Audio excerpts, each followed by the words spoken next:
Почему у каждой задачи должны быть именно такие атрибуты? Первое. Почему должен быть атрибут, что task понятен? Потому что просто разработчик возьмет вашу работку и сразу поймет, что делать. А если это наоборот, то он возьмет и начнет думать. То есть, давая правильную задачу, вы сразу разработчику экономите куча времени. Кстати, разработчик это может быть и дизайнер, и директор, и кто хочет, и даже акционер. Вот. Давая задачу кому-то, вы сразу можете сэкономить кучу энергии. Конечно, если, там, не знаю, там, технический человек, то когда мы дали все там картинку, ссылку и самое главное полностью объяснили, как он может очень легко восстановить ошибку. Еще раз говорю, это может быть и дизайнеры, и генеральный директор, и акционеры, кто хочет, то они все экономят время. Во-первых, вы сразу же решили половину проблемы, точно описав проблему. Во-вторых, человек вам будет как минимум еще и благодарен. И, конечно же, решит вам вашу задачу гораздо быстрее, с большим энтузиазмом.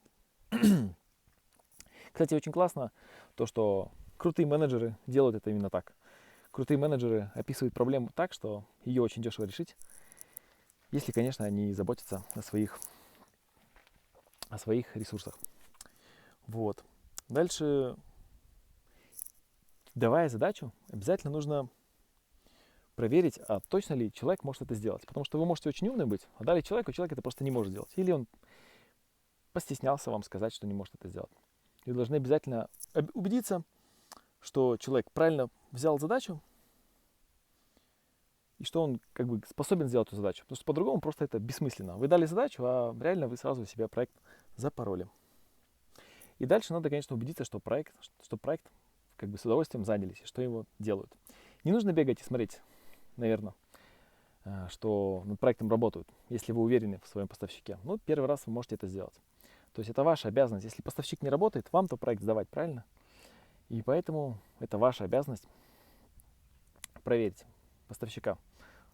И вам проще, и часто ему проще. А может быть, он просто не начал, потому что ждал от вас какое-нибудь просто слово «окей».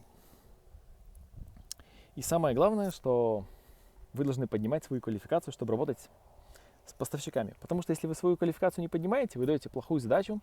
И естественно, что сложного проекта вы не сможете сделать не потому, что ваши поставщики плохие. Поставщики это может быть сотрудник или компания. А потому что вы просто не понимаете задачу достаточно.